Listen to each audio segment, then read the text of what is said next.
and welcome. It is Wednesday. Typically, we record these on Thursdays, but we have a special guest in a special country in a special time zone. So this is going to be an amazing podcast. I am Michelle Berndt, your co-host of Caffeinated Coverage Talk. I am Todd Hall, the CEO and founder of InsurTech Hub and co-host of Caffeinated Coverage. And we have a new friend that we are going to go visit. I wrote it down. It is going to happen. Let's make a plan. Daniel Bernard. He is the founder of Redwood International Sports. So welcome, Daniel. What time is it there? It's just past 5 p.m. Well, can we just say thank you for joining us? It is just past 9 a.m. here in Texas. So you're getting ready to end your day, and yet you're still joining us bright-eyed, bushy-tailed.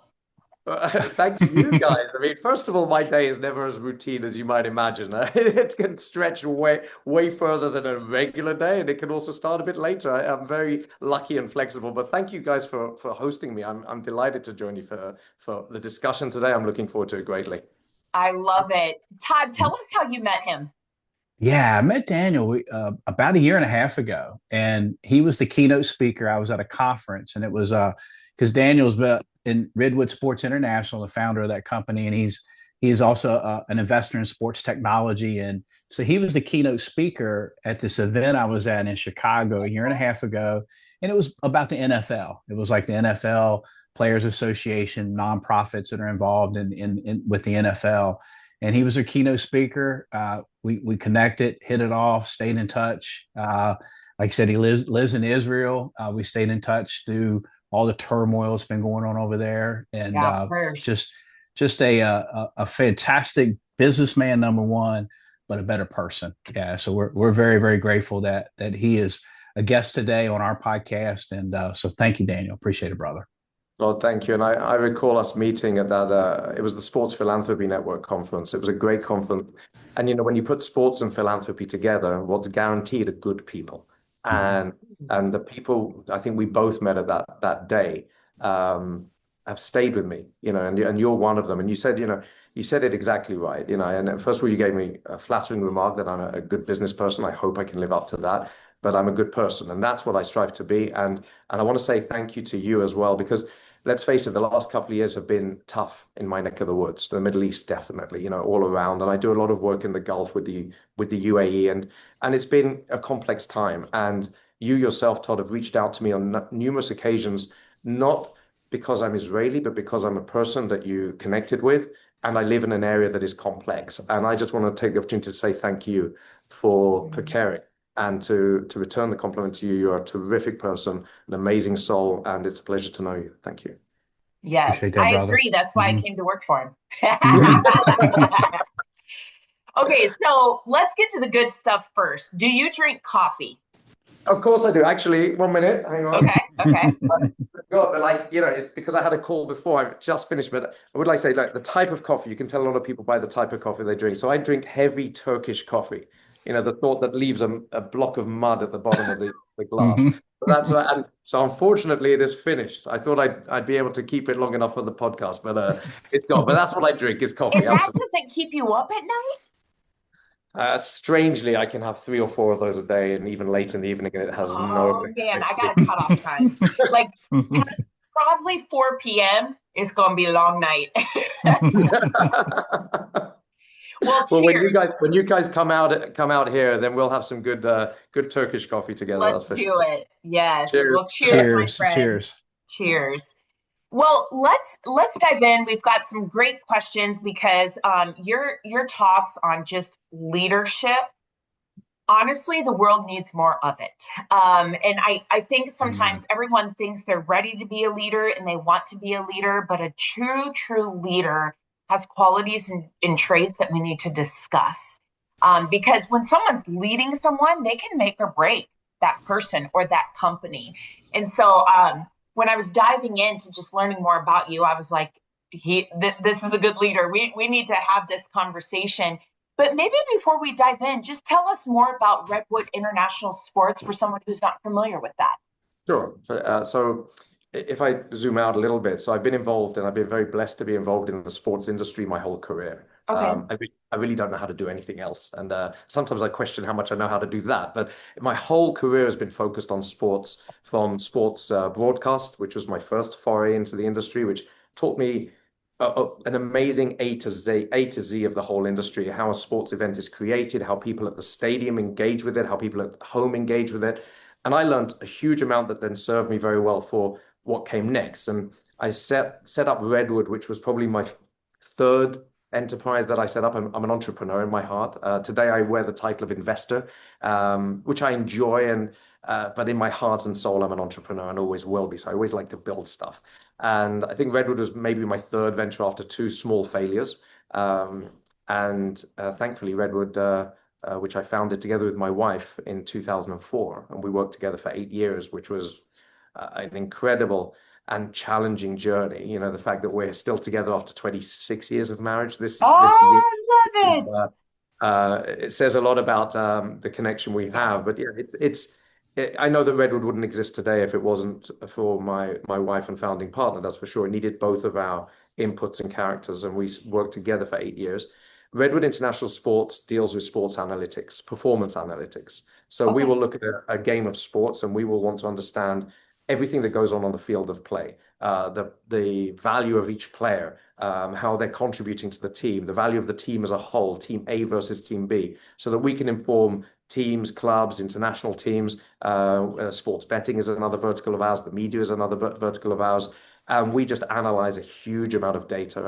And the advent of advanced technology in the last 10 years, I'd say, you know, from machine learning through to super AI tools that recently have just enhanced our ability to give huge value to our clients. That's fantastic. And like I say, I founded in 2004, which feels like a lifetime ago. Right. Uh, I handed over the reins of CEO in January 2015. So it's been over a decade now that I haven't been the CEO of Redwood. I'm the chairman. I'm an active chairman. And I went off to build another business focused on the sports betting industry in emerging markets, which was an incredible cross-border experience for me. I had a big team in Kiev in the Ukraine. I had a team in London. I had a team in the UAE, a small marketing team there, and my small headquarters in Israel. And we fed into the Asian market a lot, so I was traveling there a lot, and it was a fascinating journey for me. So I learned a lot, I'd say, you know, and the experiences I've had when I look back at it, I'm so thankful for. And 2021, I took a step back from that, and that ended 17 straight years as CEO of sports related companies. That I think Wow. the thing I'm most proud of is because I love people. And when I think about being able to give employment to people, it's a real blessing. And Mhm. in Redwood, if I think about Redwood, more than 2,000 people have gone through our doors over the past 21 years. And that for me is the biggest blessing, is to be able to give employment to young people, Yes. you know, looking to make a living, an honest living in something that they love. That has been the biggest privilege of my life, I think. And so I Yeah. love teams. I love when the hierarchy can grow and keeping those strings running in the right way.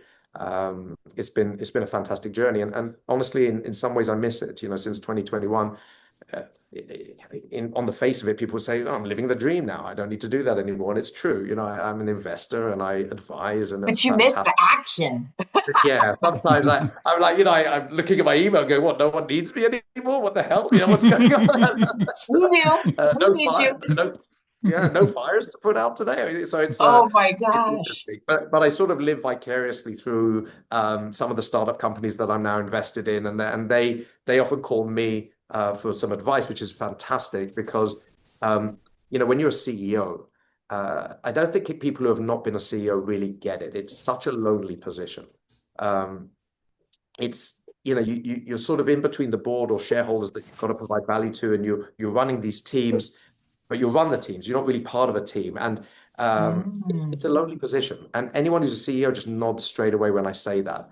And so now companies that I'm invested in, the CEO will often call me, even though I'm a small investor relatively to big ticket investors that are on their cap table, but they'll call me because I was a CEO. I understand that, and most investors have never really built a company.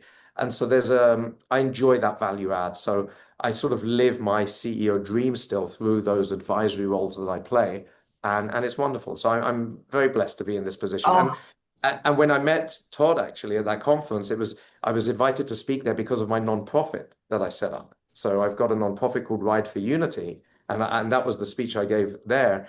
And it's all about using sports to connect better between people in a very polarized world, which Yes. actually is the biggest disease of modern day society. You know, people are always, oh, if you're Democrat, I'm not going to speak to you. If you're Republican, I'm not going to speak to you. We talk about that in the US all the time. And of course, myself as an Israeli, the amount of labeling that I've been given over the last 2 to 3 years. And I do a lot of work with the Gulf. I've been in Saudi a few times, and I'm always looking to bridge and to sort of be proud of our identity, but not just to be caged by those labels, you know. And it's something that Mhm. I'm working tirelessly to try and break down through more human connection. It's an endless task, Yeah. but I'm doing my best through any way I possibly can. Well, that leads us straight into all our leadership talk today. One of my favorite quotes is actually from Spider-Man, the movie, and it says, with more power comes more responsibility. So if you are someone who is striving to become, a director, a manager, a COO, a CEO, or maybe even found your own business, you got to really think of what comes with that, and it's so true. With more power comes more responsibility. So let's just dive right in. So you've built companies and led teams across multiple countries and cultures. What are the biggest leadership lessons you've learned from diverse teams internationally? Well, I mean, I see that, you know, diversity um, can be a huge strength, and it should be a Mm-hmm. strength. If it's not leveraged correctly, it can be a massive weakness. And Ooh, so when, you know, and I see a lot of people make this mistake, especially over the last few years, where it's like it's almost been a directive. We've got to be diverse. So it's like, yeah. okay, diverse. Let's get lots of different people in the room. Doesn't work. And the reason it doesn't work is because they're not anchored around something. So that's the thing that people miss. When you're building a company, organization, doesn't matter what it is, people want to know what is the connecting factor here. And if you first connect people to, I always think in business, you've got to connect people to two things. You've got to connect them to your vision. I want people to be excited about what we're doing. So, and I've got an interesting example about this. When I set up my company in Kiev many years ago, it was a tech company, and I had a CEO, a local CEO that I put in, and hiring the CTO was obviously a very key hire. So I came in and interviewed myself together with the CEO, the final three candidates.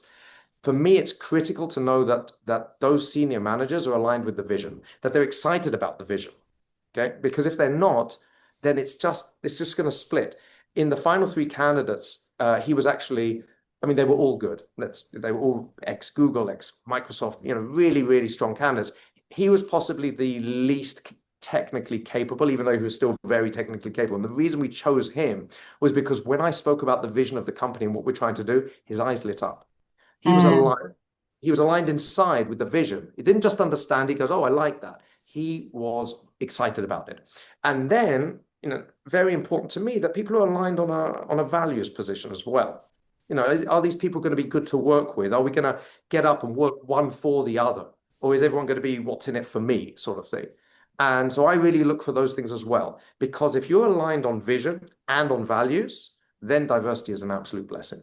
So I always yeah. make real efforts to make sure that the team, first of all, is aligned on vision, aligned on values, then bring as many different perspectives in the world that you can bring in because you're going to benefit from those. If people aren't aligned, and that was the issue that I see all around the world in the last few years, then it can be a complete chaos. Like no one's even talking the same language. I'm not talking about the language they're talking. I'm talking about what they want in life. And so how can you expect that to work? And so a lot of diversity has got a bad rap because it's just not leveraged correctly. And diversity is not there for diversity's sake. I like diversity because I like, you know, lots of different opinions because I think that everyone comes from a place in their life that is, we're all a product of what we've brought up from, you know, but we only see a small tranche of life. Let's face it, all of us. Doesn't Yeah. matter how experienced. I've lived in 5 countries, I've worked across many more. Still, my tranche of life that I see is small. The only way to expand my view is to talk to people that have seen a different slice of life. And that's where diversity comes in. And, Perspective. Mhm. if all the people that I speak to are just like me, and this is where a lot of companies go wrong, then I'm not actually expanding my slice. I'm just getting a validation from someone who sees the world exactly like me. I'm sort of talking to myself. And you've got to talk to different people to get a different idea to expand your knowledge and your thinking Yes. to get to better Mm-hmm. decisions. That's all it is. It's getting it, Yes. life is a series of decisions. Running a company is a series of decisions. How can we possibly make the best decisions if we're just in our own heads? Doesn't make Yep. Mm-hmm. sense. You're And never the so Amen. smartest person in the room. You got to learn from the smartest person in the room. And if you're scared of someone else's perspective, you're going to fail. I mean, Mm-hmm. I think we'd absolutely. fall off our chairs if we knew how many companies out there don't even have a vision to begin with, That's right. right? Mm-hmm. I mean, It's amazing. Yeah. they're I just mean, numbers driven, numbers, let's numbers, talk, numbers. let's But talk where about are you vision for going? a sec. Yeah, Mm-hmm. let's talk about vision for a sec. So occasionally, you know when a company's not healthy, if you can ask someone who's fairly junior in the company and you see something that they're doing, like writing some code or doing whatever they're doing, and you say, Yeah. why do you do that? If their answer is, that's what I was told to do, you know the company's not healthy. If the answer is, I'm writing this because it feeds into something that's going on here, which feeds into what we're doing as a company, then you know that the person knows because and this feeds into something else. And I'm like giving you a ridiculously long answer to a short No, question, no, it's but good. the idea that we have to think, I got to trust that person. Doesn't matter whether he's senior management, middle management, or a junior. If he's doing his job all day long, he'll be understanding the benefit or the weakness of his job better than I will. And so Mm-hmm. he understands the vision and how his piece of work locks into the vision, he will then come to me and say, Daniel, I think I can improve the way this works by doing it a bit differently. I'm not going to know better than him. So I have to give that person, he, she, the place to say, I can do this better because I understand what it leads into. Yep. And Mm-hmm. so having the vision clear, and this is something that I've insisted on for the last few years, when I'm running a company or a big project or something, I say, let's put the vision on the wall. I want it on the wall Yes. so Keep that it in people, front of you.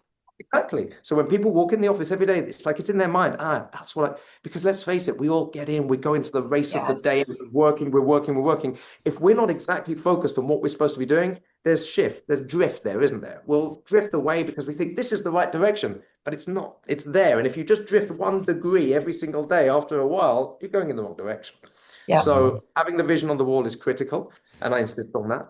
And it's really helped. And so going back to diversity, which I think was the original question, Michelle, across borders, so you can identify that, there's different cultures here. So the way I'll speak to someone in Ukraine is going to be different because I understand that they hear things differently and they'll speak to me differently.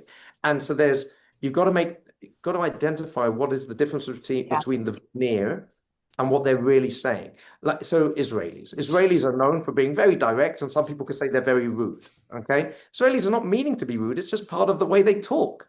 Okay, so if you understand that, then you'll sort of take that veneer out and get to the person underneath. British people, for example, I was born in the UK, as you can hear. British people sort of they won't interrupt you. They'll be the other way. It doesn't mean they're weak. It's just part of their character. Mm-hmm. So they, oh, that British guy was a bit weak. He didn't pull me up on that or pull me up on that. No, it's not being weak. It's just part of the culture. So let's take that veneer away, that stereotype away. And if So we good. understand, then we can get out Mm-hmm. the real person underneath. And Yeah. so I've been very blessed to work in so many places that I can read now. That's just because that's the way Indian people do business. That's just the way Emirati people work. So I can take away that veneer and I understand what is going on. It's unbelievable how much I've had to translate between people. And I'm not talking about translating language. I'm just saying what he meant was this. Mm-hmm.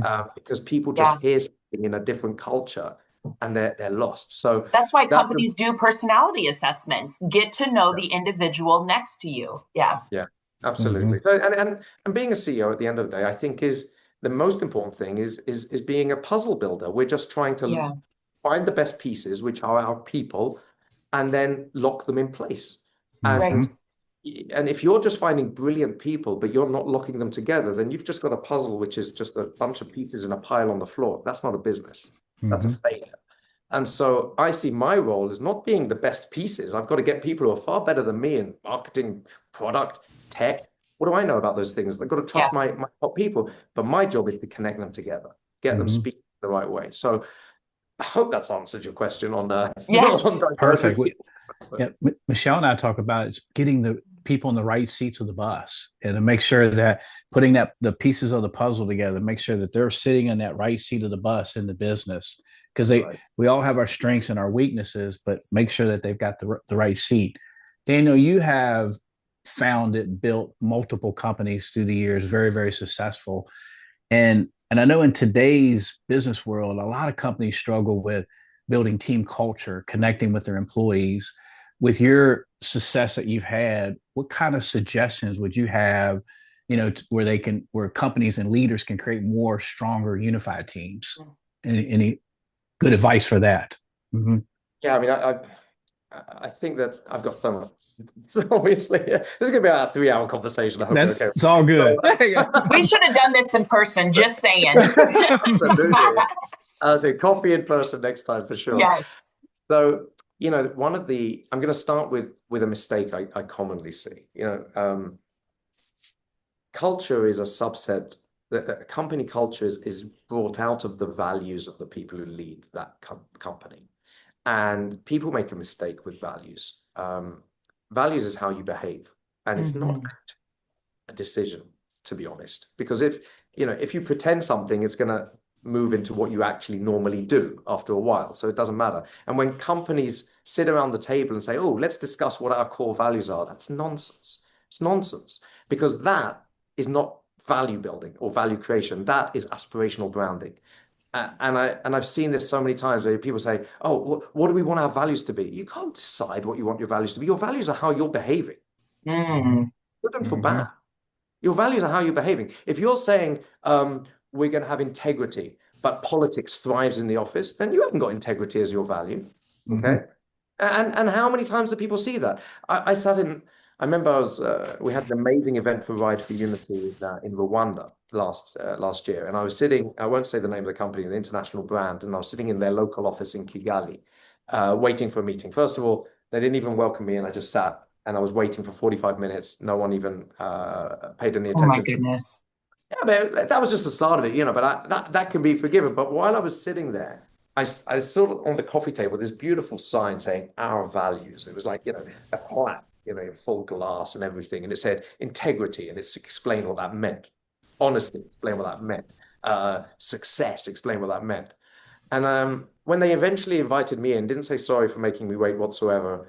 It was a terrible meeting. We ended up doing nothing at all together. And I looked at that. I was like, okay, so they just decided they want those to be their values. They're not living these values. I could immediately say there was no integrity, which was one of the things. There was no, what were the other things? I can't even remember now. But they just chose what everyone chooses. That's right. And that's aspirational branding. And that's not value. So your values are how you show up all the time. Okay. Now you can be intentional about it, but it can only be what's authentically you already. And from that, a company culture is created almost, as a sort of general inertia. And company culture is absolutely critical. Peter Drucker was famous for saying that culture eats strategy for breakfast. I agree with this 100%. Because culture is what makes people want to come to work. Yes. Okay? They can be excited about the strategy, but they are going to get up day after day because they're seeing people that are aligned with them on a way of being, not because of the paycheck. A paycheck, the effect of a paycheck disappears quite quickly, much quicker than people think. I'll tell you at Redwood, and this is one of the things I'm proudest about. My current CEO has been working with me since 2006. That's 20 years we're celebrating together next month, I think. Wow. My head of HR has been with me since 2005. My CTO since day one, 2004. My CFO, she's one of the youngest of senior managers. She's only been with me since 2012, so only 14 years. She's the youngest, like the most junior of the senior manager, only with me for 14 years. All the senior management, my head of commercial has been with me since 2007. And I'm thinking there's something we've done. And it's all about a sense of belonging to something. And that's what culture's about, is you've got to belong to something. It's not the merch you get on your day one of joining the company. No one cares, really. It's nice, but no one cares. Yeah. It's the way you take care of people authentically. You're not giving them, when people are working late, if you're thinking about them, oh, they're working late tonight because there's a special project, let me make sure they've got some pizzas ordered to the office just to sort of help them out or whatever. Yeah. If you're doing that because you care about them and making sure they're fed, or if you're doing that because you're calculating what that's going to do, there's a difference there. And employees will feel it. They'll know it. Okay. Yeah. And so Intention. the culture is absolutely critical. And I'm forgetting actually what the original question was. Todd, you could go back on it, but I think that I went on a bit of a train about No, value. you answered it. Yeah. Perfect. Yeah. Building culture and connecting with your employees. Absolutely. Yeah. As to how to do it is definitely being authentic, not trying to devise someone else's values, but being authentic. What are actually my values, you know?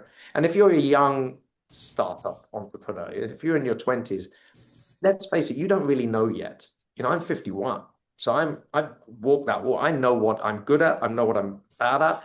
I know what my values are. When you're young, you don't know. So you need a bit of help finding out who you are. And that's where advisors are really important at that early stage. But if you know who you are and how you show up, then your employees will follow. And there's not one way of doing it. It's who you are.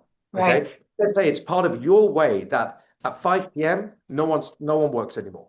If that's your way and that's the culture you want to instill, then that's the culture that will happen. I'm not saying one is good, one is bad. Yeah. That's not how I work, for example. And I would find it hard for people to be like that, drop the pen attitude at 5 o'clock. But I'm also not a slave driver. I want the flexibility. Yeah. Do you see what I mean? So I'm not saying my way is correct. I'm saying my way is my way. And if my way feeds into more people who will like to work that way, that is how culture is developed. Yeah. I always grew up hearing that your values are who and what you are when no one is watching. Yeah. And I encourage leaders to think like that. Like, what do your employees do? How do they act when no one's watching? Like, how do they treat customers when the calls aren't being recorded?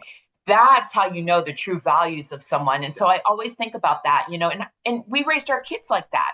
You know the difference between right and wrong, but what will you do when no one's watching? That's right. Otherwise, it's performative. Let's face it. Yes. Otherwise, it Yes. becomes. I'll tell you another thing about Redwood. We have it's just the other side of this wall, actually. We have a room we call it the club room. In other companies, it might be called the rest and recreation area or something like that. Yeah. We very deliberately, we've got a, decent sized office. We've got 270 employees today, something like that. So in that room is deliberately located in the center of the office. It's like all roads to that. It's not at the end of the office. It's very deliberately at the center. And the CEO's office is opposite it, very deliberately. The CEO doesn't sit in some corner office at the end with a fancy view. It's very deliberately opposite that club room because the flow of people and who you're going to meet in the corridor is really, really important. Within the walls of that club room, where people spend a lot of time, sometimes people feel so comfortable here that even after hours they clock out and they'll sit there and have a coffee and play some games or whatever. We've got a pool table, we've got table tennis, whatever. They'll enjoy it, which is part of the culture. It's like it's a real close knit group here, even though it's 270. I love that. And the way people react to each other in that room, and it all comes from the top, and because I've insisted on this, is there's no hierarchy in that room. Like, there's sort of unwritten rules. Like, you wash your plate yourself. You don't wait for the cleaners to do it or someone else to do it. If you've eaten there or you've had a coffee, you go and wash your plate. And sometimes because I'm the founder and the boss, people will, like the cleaners will take my plate. They're like, "Oh, boss, let me clean it." I'm like, no.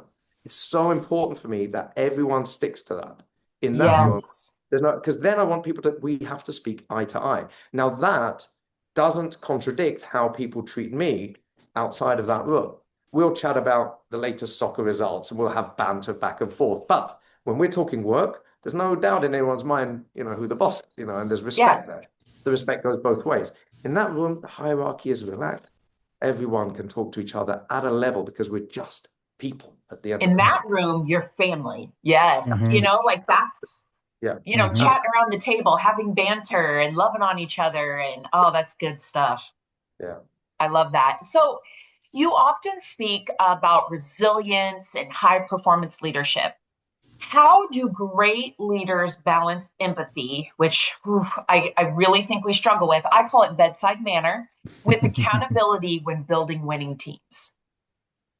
Well, I think the question, the way you phrased it, makes it sound like those two are opposite. I actually don't think so. I think that empathy and accountability actually go together. I don't think empathy is bedside manner, Michelle. I'm gonna challenge that.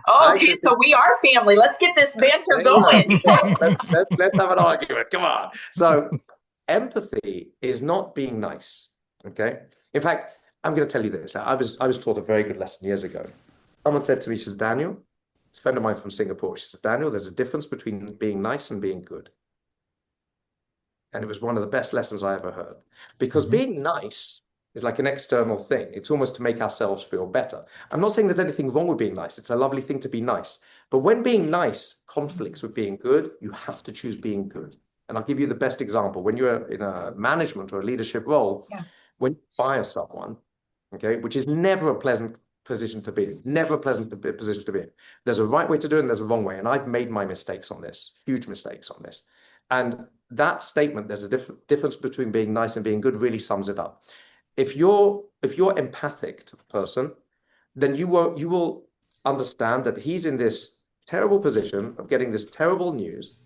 He's going to be thinking, how am I going to feed my kids next week or whatever, you know? You have to be in his position. That's what empathy is. It's not bedside manner, and it's being straight with them, because beating around the bush and sort of taking your time getting to the message, that's being maybe nice. It's going to make it worse for them. Saying things like, oh, this is so hard for me. That's bullshit. Don't make it about you. It's not about you. He doesn't care about you at that moment. You got to be empathic to him. It's about him now, him, her, whoever it is. Yeah. And that's what empathy is sometimes you've got to be firm in a way that explains to the person, I'm here for you, even through this very difficult discussion. And empathy means I can trust you to take this as well. Yeah. You see, and that's why I think empathy leads to accountability. It's not a separate side of the coin. Because if I'm empathic and I go, listen, this is hard, okay? Life is not easy, yeah? This is hard. But you know what? I think you can manage with this. And it's not just when you fire with someone. It could be on anything. We've got a big challenge at work, something. It's like, okay, but this is tough, but I trust you to take this on in your way. So you see how empathy almost leads immediately to accountability. Yeah, yeah. And the bridge between empathy and accountability, now that I'm thinking about it, is clarity. And that's the missing piece that a lot of managers get wrong. Yes. They beat push, they're not clear on what they mean. Empathy without clarity actually leads to resentment in the long run. Okay? If you think about that, if I'm like, oh, I understand you, I get where you're coming from, the person goes, oh, okay, I feel seen now. But hang on, what does that mean? What does that actually mean? And what are my next steps going forward? So you need the clarity. Otherwise, it's like, I'm sort of seeing, but hang on, what does it actually mean? Where am I going now? So if it's like, you've got to make the person feel seen and you're authentically putting yourself in their position, but then you're clear on what it means. So when you're unfortunately firing someone, which is something I had to learn to do through my own errors, you're empathic. You understand it's about them. You don't make it about you. You don't blame something else. You say, this is how it is, but you explain why. And you're straight up with them. And you can only be straight up if you say, I trust them to be able to handle this. Okay. You can never go wrong with clarity. It's the only way. And people sort of, squirm around it and sugarcoat it. Yeah, and it does not work. They're trying to be nice. And this is where nice and good clash, you see?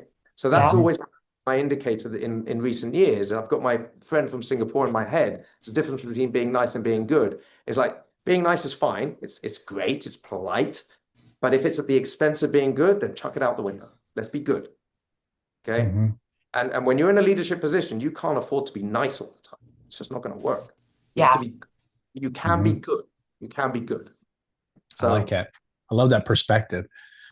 Well, Daniel, we know that you live in Israel, and that's where your company's based, but you've worked globally through the years, all over the world. And we've had quite a bit of uncertainty and change, especially the last few years. But how has that navigated that? How have you navigated that uncertainty and change? And how does it shape your perspective on business growth and leadership? I think that it's been magnified to the world in the last 2.5 years, but really Israel in particular lives a very uncertain path ever since its independence in 1948. War to war and whatever. Obviously, it's been that uncertainty has upgraded many levels in the last 2.5 years through a very, very complex time of war. And now we've got the Iranian situation, which is ongoing at the moment. I think that what we see with Israelis and Israeli companies, everyone is a product of where they come from, as I said. And Israelis are very resilient, people always say, but I think it's just a product of, well, we don't know what's going to happen tomorrow, so we might as well just get on and do it. Mm. And we understand that it's not in my control at all. And so in life, it's really important to understand what you can control and what you can't. And the older you get, you realize that you're actually in control of very, very little. Yeah. And when you've got these big macro changes around you, it's totally out of our control. I can only control how I'm going to react to that. COVID, was a global thing. Let's put war aside for a moment. When COVID hit and there were no live sports, I walked the halls of this place and I was like, are we going to be alive in a month's time? Some massive macro event that shakes your reality and you have to react in some sort of way. And because there's so much uncertainty in Israel, the box of how the world is very, very, it doesn't almost exist. And so Israelis are used to that. So they're used to reacting. They're used to pivoting all the time. And whereas countries that have not experienced that, I was born in the UK. UK is becoming a little bit more complicated in the last couple of years. But when I grew up, the UK was a box. It's a very clear box. This is how life is. This is the way the world is. And that's why when something shakes it, British people generally don't know how to, that's almost a traumatic experience. Whereas for Israelis, it's normal. It's totally normal. Oh, more missiles coming in. Okay, let's work around that. The number of calls I have with people where in the middle of it, there's a siren and I go, oh, hang on, there's incoming missiles. We've got about 2 minutes before I have to go to the bunker. And people look at me like I'm an absolute freak. And I'm like, well, that's just part and parcel of I how might give you that look too. yeah, and I'll go, hang on. Oh, it's missiles from Iran. I'm looking at it's missiles from Iran. We've got 6 minutes. Okay, we can keep talking for a bit. People look at me like I'm nuts. I'm like, but that's how we roll because we don't have any other choice.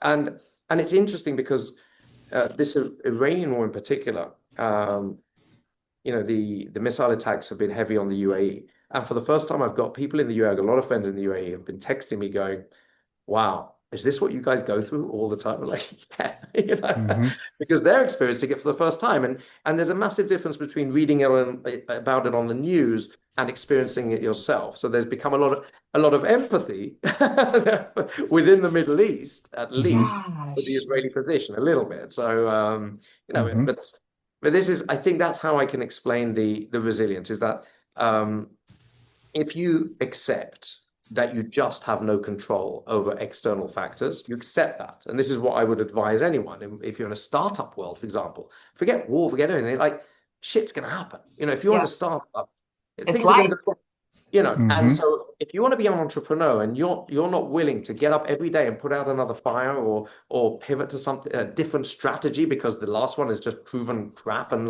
the dollar's now dived against something and I'm in an export business, what can I do now? And all of this stuff goes on all the time. If you're not willing to ride that crazy roller coaster, do not be an entrepreneur.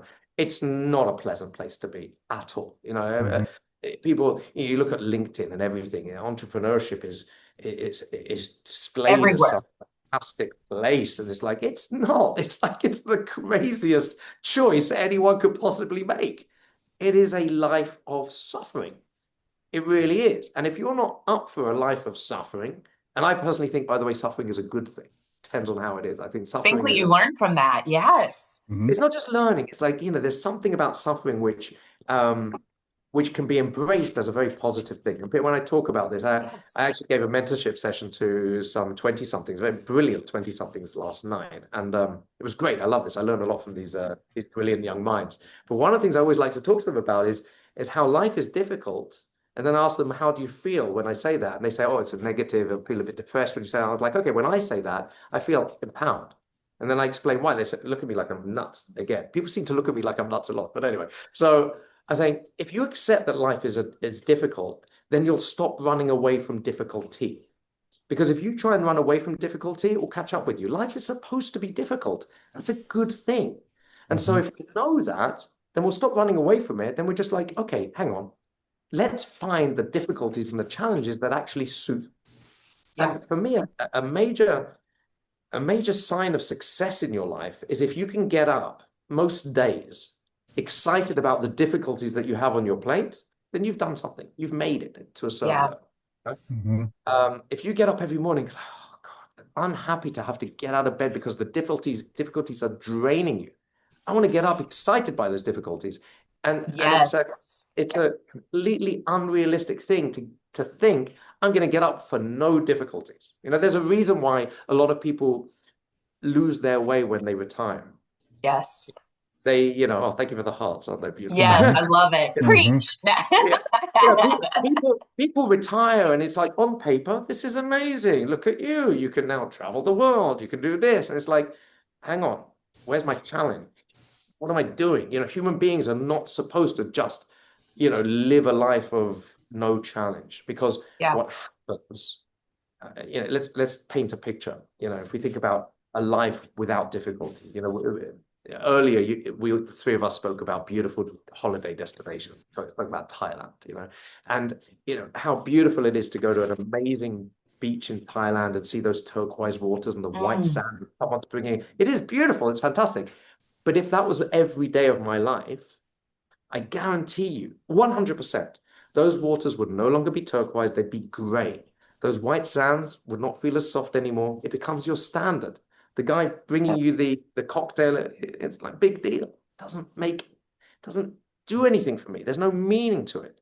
And so all of a sudden it comes from something that's a delightful getaway to a standard life of boredom and lack of challenge. It's not good.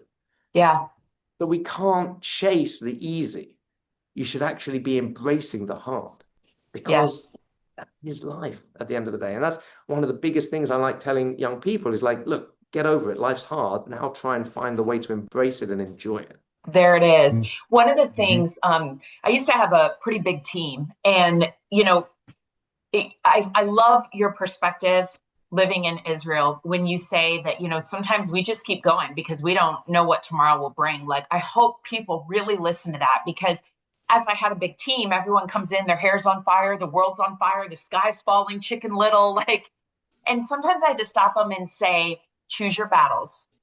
Like, go back in time, come to me. Is it truly a fire? Choose your battles. Even in marriage, in friendship, in work, is it really a fire? Choose your battle. And so when you said that, I'm like, gosh, that just brings so much perspective into things, because we think the whole world's on fire, when in reality, that challenge and that difficulty we're going through is going to make us a better person on the other end. But also there's that silver lining of not everything is truly difficult. Sometimes I think we make it difficult. Yeah. So, I mean, we could do a whole podcast just on that. Absolutely. A lot of people also have told me for years, when I was in the CEO role, especially, it's like, Daniel, you work so hard. And I'm like, really? I don't feel like I work hard. I work a lot. I don't actually feel like I work hard, because for me, it's just nice. I enjoy those challenges. I was blessed You to be like in the a work. that I like it. So all of a sudden, like working those long hours or whatever, it didn't feel hard to me. It felt exciting, it felt energizing. And in fact, the day that sort of period when I stepped back from the CEO role was a big adjustment for me. It was difficult. I actually took a coach to help me emotionally, because I missed that. It wasn't that I missed the chaos. I missed the energizing impact of dealing with those challenges. Yeah, that drive. Yeah. All of a sudden, I'm sitting in my garden, gorgeous garden I have. One day, God willing, we can all sit and break bread together in my garden. I'm sitting in that place, in a place of privilege, and I felt in a difficult place. I really did. Where on paper, it would seem, well, you're living the dream, man, But we all need to have that drive, or at least I do. I know that I can't speak for all people, but I need that. And that's why I call myself an never-ending entrepreneur, because I keep trying to build stuff. Because without that, I think that the no challenge life would be the biggest challenge of my life. And I just don't think I'd cope with that at all. Oh, so good. So this next question is probably going to be my favorite, and you have to vote. Many entrepreneurs focus heavily on revenue growth. I mentioned that earlier. It's all about numbers. They don't even have a vision, and they neglect culture.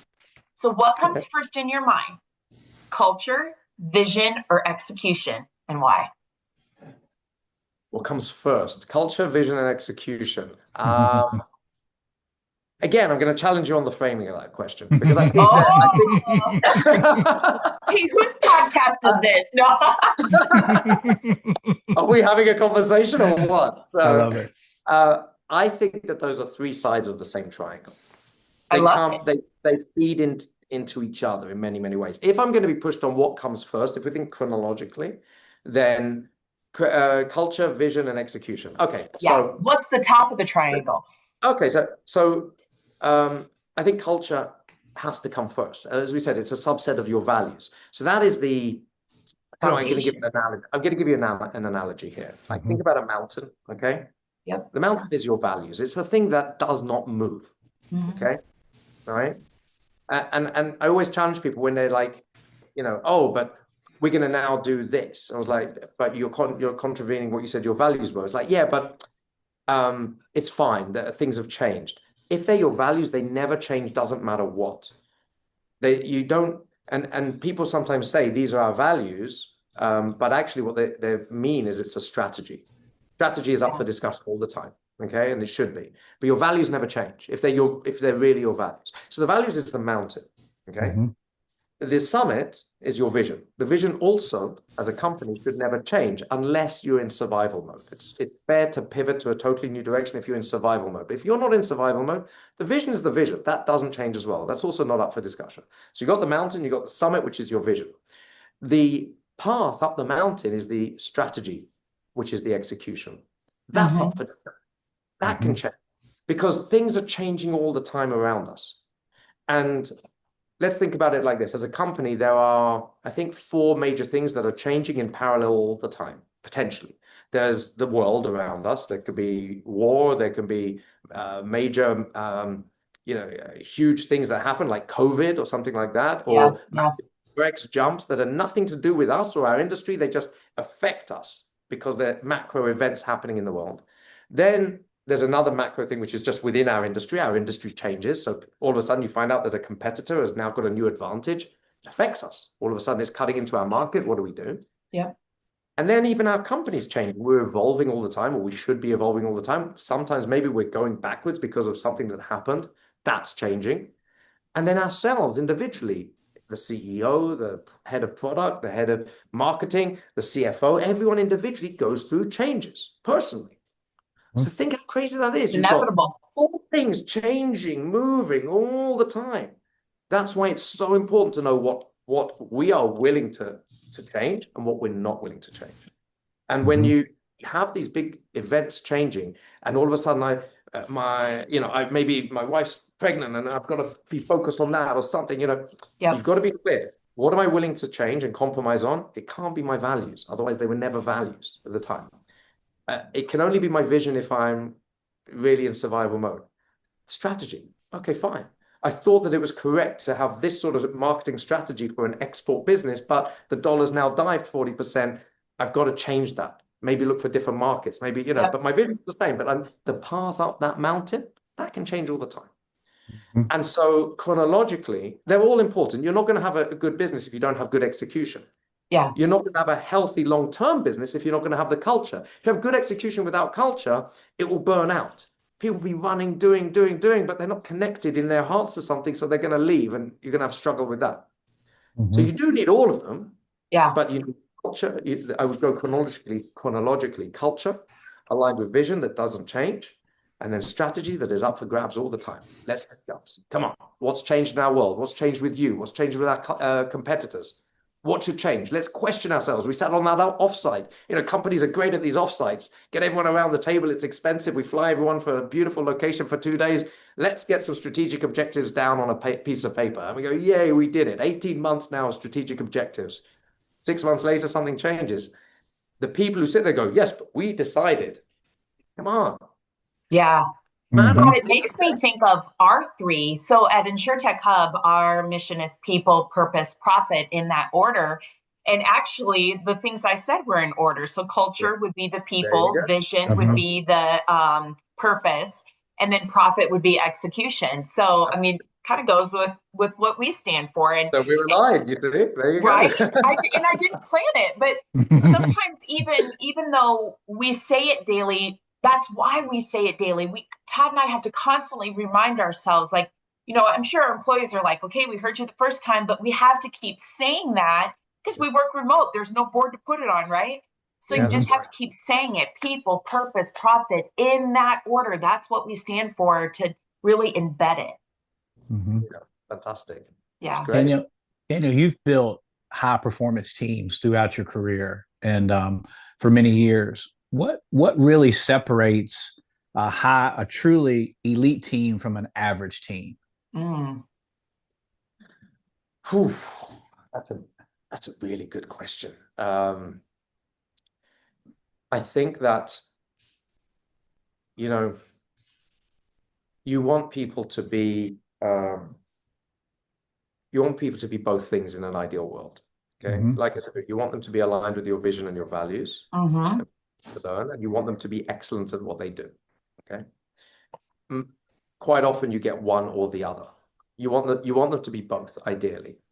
And you need to understand how those two things feed into one another. Yes. I mentioned earlier about, the puzzle idea of being a CEO. You're just basically locking people in together. And so if you can recruit people who you think are excellent, I go back to my CTO in Kiev. He was very, very proficient technically, and he was very aligned on vision and values. He's working for the company till today, by the way, even though I stepped away from that company in 22.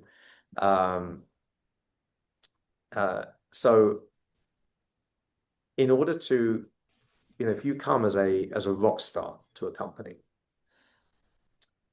that person, it's almost a threat to a company when you bring a rock star. I'm always concerned when someone's like, oh, he's the best CTO. It was Google. He did this, he did that. I'm always a bit concerned because they come with a certain ego. Everyone needs to feel like they're in a safe space to speak their mind. Yeah. Now, a lot of people will say that, but it's really difficult to actually enable.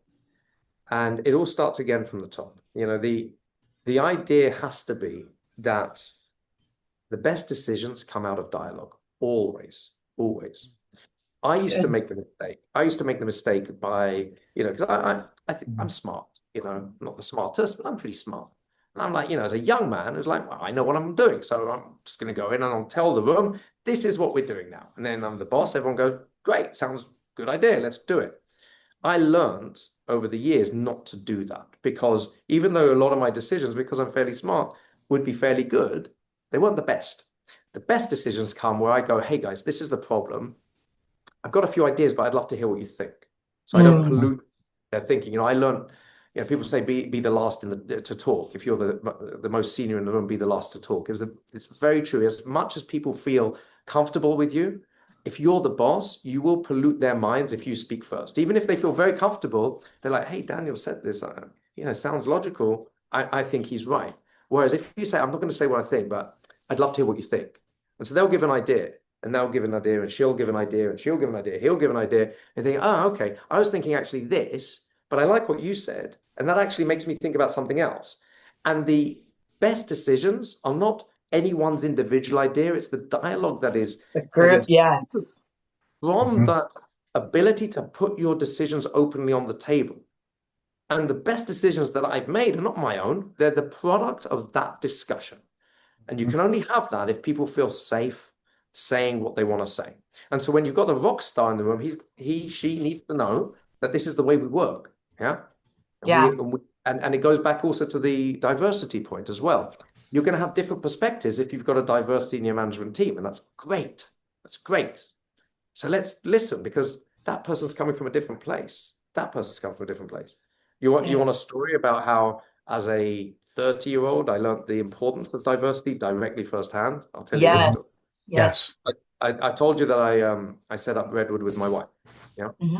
So, and it started when I was 29, and about 8 months in, and things are going pretty well. We're still very, very startup, and we've got a team now, and there were 6 of us, including myself and my wife, in the sort of very informal senior sort of. And there was no agendas or minutes or anything like that at our meetings. It was very informal. We used to meet together, and we used to just throw ideas and have just a general informal chat. That was the classic startup scenario.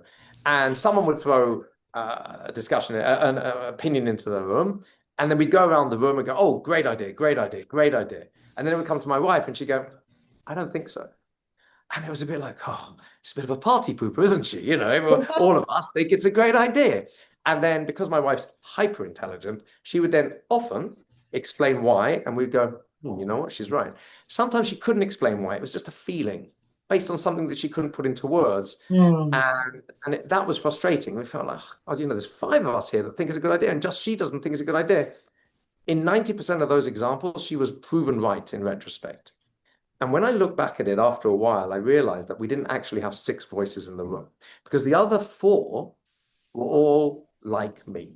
Very alpha male, young, think we know everything, think we can conquer the world. And so it was no surprise that we'd go around and agree with each other because we're looking at the world from through a very similar lens. And only my wife, and not just because she's a woman, she's come from a different background, looks at it through a different lens, so she would disagree. That disagreement saved the company, 100%, you know, and because it gave a different perspective. So instead of living our echo chamber and making a discussion, which would basically, a decision that would basically have been my decision, just validated by people who see the world exactly like me, we made better decisions because my wife was in the room to stop the madness of these 5 alpha males thinking they can do everything themselves.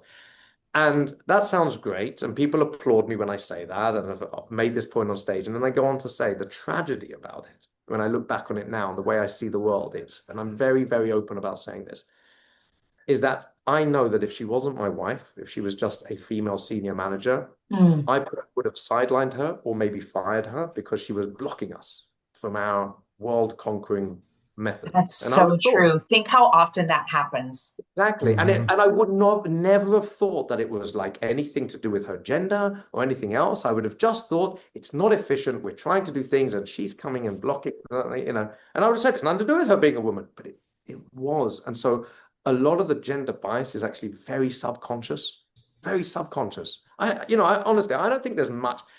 People are going to maybe slam me on this. I don't see much sexism really at the senior level management, but it's subconscious. A lot of bias is subconscious. And so I very openly look at myself, and this is why I'm trying to develop my thinking to be wiser and more mature in my thinking. It's like that. I recognize that about myself, is that I would have made that terrible mistake thinking it was totally the right thing and ethically the right thing. And it would have been the worst mistake business, and it would have been a terrible ethical error as well. Yep. And it's just, and yet it happens daily. I mean, we are human, right? Like we make mistakes, but I love what you say, Daniel, that sometimes you just have to constantly remind yourself just because they have a different opinion doesn't mean it's a wrong opinion. And in her defense, I like your wife. She was right. She's on, look, 26 years of marriage. I'm very, very, very blessed. She is my guide. I say this she is my guide to everything that is right and good in this world for me. She is amazing. And I don't know what about that. Because she's very sensitive and wise and smart, which are not the same thing. But it all comes down to the other concept that I think we touched on a bit before. If I imagine I know everything, that's when it's difficult to accept a different perspective. Is, well, I know everything. You know, whether I say that out loud or I just feel it inside, I'm not going to accept a different way of doing it. Yep. The older I get, the more I realize how little I know. Honestly, I mean, today, I don't think I know much at all. And I think that knowing how little you know, that's what becomes called wisdom in a way. Yeah. And it's very powerful to understand you actually know very, very little. It makes you curious, or it should make you curious. It's like, well, I know how little I know. And like it goes back to what I said before, it's like we only ever see a tiny tranche of life. If I know that, then let's explore. Let's ask my wife because she has a different perspective. Let's ask that guy that I met in Dubai last week because he's going to look at it differently. Let's ask someone, that's got a very good tech point of view from Poland that I know. Let's ask these people because then my view is going to be expanded. But it all starts off with understanding I don't know anything or I don't know very much, but I have to make a decision. Let's get the best informed decision that I could possibly get by expanding my tranche of how I see the world through other people's knowledge.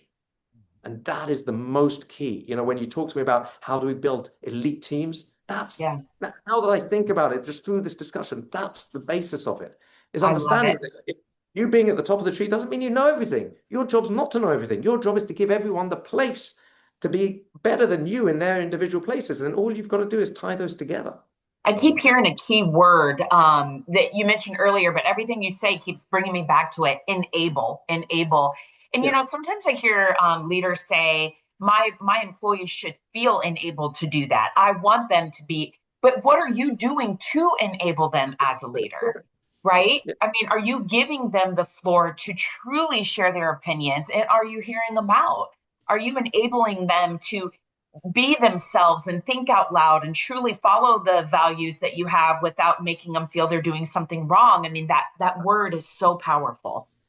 Yeah, absolutely. Absolutely. And if you can compound that with truly caring about them, making them feel cared about, which is not the same thing. It's just on the side as another very, very key thing. If you truly care about people, and I Yeah, think if you're a CEO and you don't really care about people, you're in trouble. You need help, and yeah. so some people are like that, that's fine. So you've got to mitigate that by bringing in a good HR team that can take care of the people. But I'm a very people-oriented person and I care. I care deeply about my staff. And you can Uh, tell that. I love that. Mm-hmm. So what we make mistakes daily. We're human and we need to own that, right? We learn yeah, from them. It makes us bigger, better, and stronger. sure. But can you think of like one major mistake you've made going from like a leader to an entrepreneur? And what did that experience teach you? Wow. Oh, it's a number. And should you even Uh, share the biggest mistake you've ever made? No, I'm just kidding. I tell you what, I talk about these things openly, but it is easy for me to talk about it. People say, "Oh, Dan, I did a webinar about a month ago, exposing a mistake I made as CEO of Redwood back in 2013." And the feedback I got was amazing. It's like, "Oh, Daniel, how brave of you." I'm like, I put it to, it's like, it's easy to be in my position to be brave, like, it's like, let's not like, give me a big head here. It's like, if you've got to a certain position and then you can share a mistake that you made on your way Yeah. to success, it's easier, so I don't think it should be, too complimented, but, Yeah. I think, I mean, there's been a couple of major ones that I look back on, I think, and I wince a little bit. Um, I think, you know what, I think the most interesting, I could tell you specific examples, but there was and I will tell you, you know what, I'll tell you a very specific example, but I'll tell you the fundamental issue that was behind it that I think Yes. took me years to actually understand. I had a fantastic coach in 2022, I think. So quite recently, and Yeah. after I've been through my CEO journey, and his name is Jonathan Bowman Perks, an MBE, wonderful man. And he told me something that has stayed with me since then, which is not that long, but I've thought about it a lot.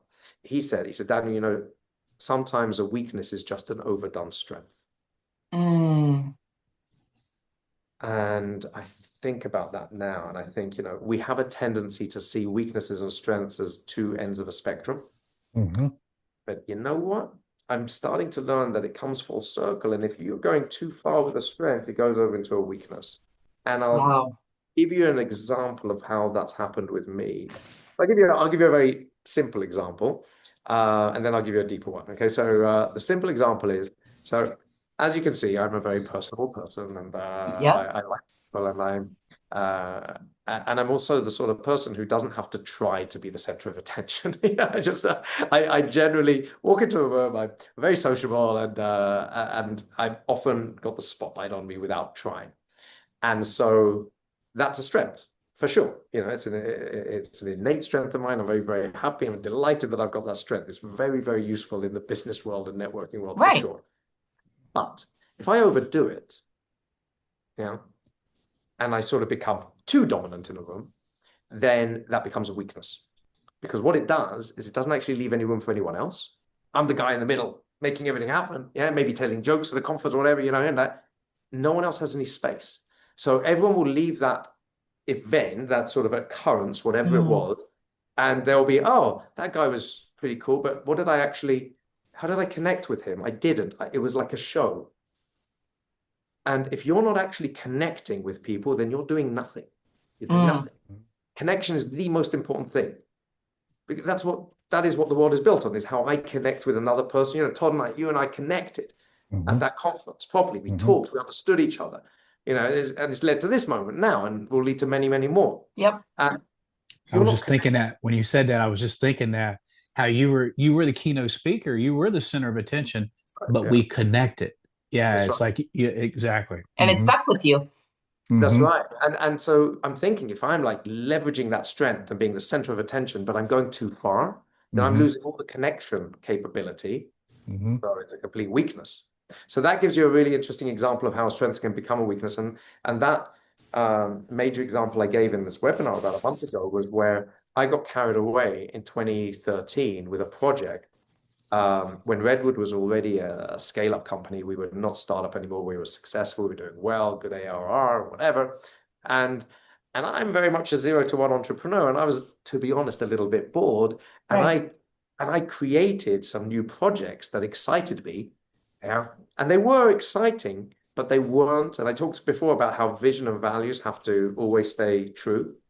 And my CTO said, and I was pushing, I was like grabbing, I was sort of stealing time of the developers. Oh, just can you mock this up for me? Can you do this? You know, I was the boss. And so it was like, okay, fine. I'm doing other stuff at the moment. But I was like, oh, it'll just take an hour. You know, when a business-driven person says to a developer, it will just take an hour, they like roll their eyes. It's like going to be 3 days on this now or whatever, you know. It's just a button. What's the issue? You know, it's a classic thing between business people and tech. And my CTO came to me and goes, Daniel, like, what's all this thing? You're making a big noise about this new project. I was like, oh, let me tell you about this. You're going to love it. And, you know, that's another thing, like charisma. I get people swept away with it. And he was very clear with me. He said, I don't think this is really what we should be doing. We're a B2B company. You're talking about a B2C product. It's not really what we're about. I'm like, I waved him away. I said, it's fine. People are going to love this. Who's not going to love this? You know? And in the end, jumping to the end of this story, that project cost us well over 300 grand because of me getting people carried away in a project that was good, but not our business. It was good for someone else's business. And that's a lot of money to throw away on my, you know, desire to change and how, you know, and not listening to the signals that were there. And I fell into a blind spot, and I look back on it and I realized that I made one hell of a big mistake. And there you go. Michelle, you have an example. Yeah, and did he say, I told you so? No, I'm kidding. Maybe a couple of times into that. You owed him a drink. But look at all the great decisions you made prior, during, and after that too. So it's like, it's part. I agree. You wouldn't be where you are right now if you didn't make that mistake. We fail, but we fail forward. We keep failing forward. But well, you do if you look at them with open eyes. Some people, failing is not good if you don't look at it with open eyes. It's not always, you know, I've seen people fail and then they make the same stupid mistake again and again and again because they're not looking at what they're doing and they're not learning from it. So if you don't learn from your failures, they're just failures, which are bad. So, you know, let's not imagine that every failure is a positive building experience. It's not. It's dependent on you and the way you look back at it. Yes. And I only learned half of the lesson in 2013, 2014. I learned the other half when Jonathan Bowman Perks reflected to me how a strength can be, a weakness is an overdone strength. So, you know, it's a constant learning experience. And now I'm thinking to myself, what are the lessons I'm going to learn in 5-10 years about things I'm doing today? You know? Daniel, if you could, in your business wisdom, your experience, if there's one piece of advice that you could give young leaders or young entrepreneurs who are trying to build their business and scale their business, you know, to inspire them at the same time, what would that be? I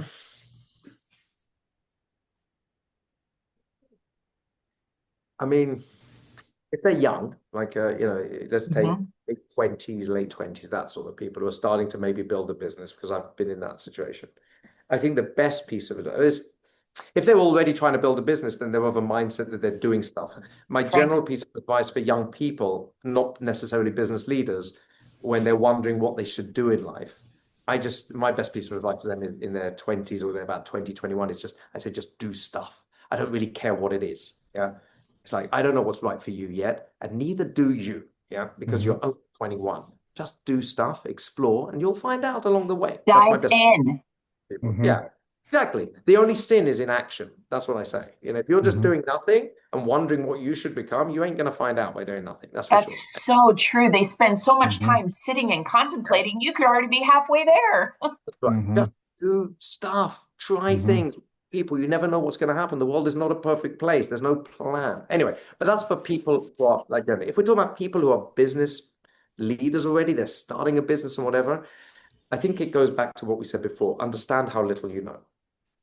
Because if you can embrace that truly, which is hard for a young person to embrace, if you can embrace that truly, then you'll make space for curiosity nonstop, for bringing other, my first business that I ever built was in the south of France when I was 24.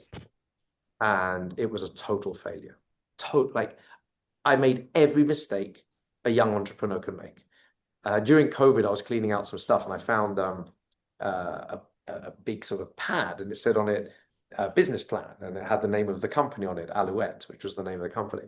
And I looked through it, this is now 30 years later, and I looked through it and I'm like shaking my head. It wasn't a business plan. It was like a fancy to-do list. It was ridiculous. And I was there at 24. I mean, on the one hand, I'm proud of myself for having the balls to go out there and do it, in the South of France. But on the other hand, like, one of the major reasons it failed because I didn't do any market research. Why did I not do any market research? Not because I didn't have the time to do it. It's because I had the answers. I knew this was definitely going to work like this. And if I'd done market research, it would have told me, you're completely wrong with this. Maybe go in this direction. That's not what the market wants. You should have framed it. Yeah. Yeah. Oh, God. Yeah. Definitely. You should have tore it out and framed that sucker. What a good reminder. It's a beautiful one. And so because I was that classic, 20-something smart kid who thought he knew it all, all the answers. And I had no answers looking back at it. So I think understanding how little you know and trying to embrace that, and then getting comfortable with being uncomfortable, because that's the life. That's probably my best advice I can give the young business people. Alouette, and now that's French. What does that mean in French? Because there's the Montreal Alouettes, the football team in the Canadian Football League, which I have no clue what it means. It's like, but there you go. So here's a bit of knowledge for you. So an alouette is the name of a little bird, like a little sparrow. Okay. And that is alouette. And there's a song that children learn in France when they grow up. Alouette, gentle alouette. Alouette, je te plumerai. Yeah. And that's the song. There you go. Bravo. Thank you. So that's it. So I named my company because we dealt with children's activities. So I named my company Alouette because my father used to sing us that song when we were younger with all the action, which I'm pretty sure he made up. And so it was a part of my childhood that my dad sort of leading us sing along on that, because France was quite an important part of our upbringing. I learned French from an early age, and we used to go to France a lot from holiday from England, close. And so that was one of the reasons I went and built this business on the Côte d'Azur, for no decent business reasons, just because I loved that area, and failed. And it was honestly the most blessed thing that could ever happen, because I give a workshop today called How Not to Build a Small Business, and it's based on using me as a case study when I was 24. And the other thing that was the best thing that came out of that was because I was seeing remotely this lovely Israeli girl at the time, and I was willing to say goodbye to her. But then my business failed, and I didn't know what the hell I was going to do. I had no money left, and I didn't know what to do. So I took a one-way ticket to Israel, and she's been my wife now for 26 years. Oh my gosh. Love See, every failure can be a blessing if you use it wisely. That's right. We just don't know. That's, at the end of the day, honestly, I feel like people are looking for a nugget of advice, a silver bullet, and they just like, don't know. Yeah. And I think it's really important as well, think about LinkedIn. You look at LinkedIn, and I'm shocked sometimes at the messages I get on LinkedIn. People are like, oh my God, you're an amazing investor, you're an amazing this. I'm like, what are you talking about? I look at people and I say, people need to know that doesn't matter how high people seem or even are, we are all, literally all. And I know a lot of people. I've got a lot of friends who are very high net worth. I've got a lot of investor friends. I know a lot of very high profile people in many different countries. And the conclusion that I've reached is that it doesn't matter how high than mighty people are. We're all just people trying to get by in this crazy world. That's Amen. A great reminder. Mm-hmm. You know, and sometimes young people have this tendency to look up to people like their idols. No, just people at the end of the day. Yeah. You know, that have problems and issues that they're dealing with as well. And sure, people might be more experienced or have more money or be more successful, whatever that means, or be more wise for sure. But they'll still get up in the morning and they'll have their stuff that they have to deal with. We are all just people trying to get by in a crazy world. Oh, that was so good. Amen. Great way to wrap that up. I love it. Yeah. Well, we could talk to you all day. Todd, we've had the coolest guests. We have talked, like, listen to this. We've had insurance talk. We've had UFO talk. We've had entrepreneur. We've had leadership. We've had authors. I mean, we have had the coolest guests, and just I hope our listeners gain a little nugget, like you talked about, Daniel, from each of these podcasts, because there's just sometimes you just got to take a step back and learn from someone else smarter in the room. And if you are not strong enough to do that, then you will fail. So this is just so good, and we can't thank you enough. And the next one, we're writing it down on paper. We're doing in person. No, absolutely. Amen. Yes, I would love to break bread with you. Fantastic. I look forward to it greatly. Todd, Michelle, honestly, it's been a real honor and a pleasure. I loved every minute. Danielle, Danielle, I called, my daughter's on my mind here. She is, it's Daniel, amazing, my brother. Yeah, Michelle and I are super grateful that you were with us today and joined us on the podcast. Unbelievable wisdom. So we're grateful and thank you. And we look forward to breaking bread here soon. Amen. All right, my friends, thank you so much for tuning in, and we'll see you next time on Caffeinated Coverage Talk.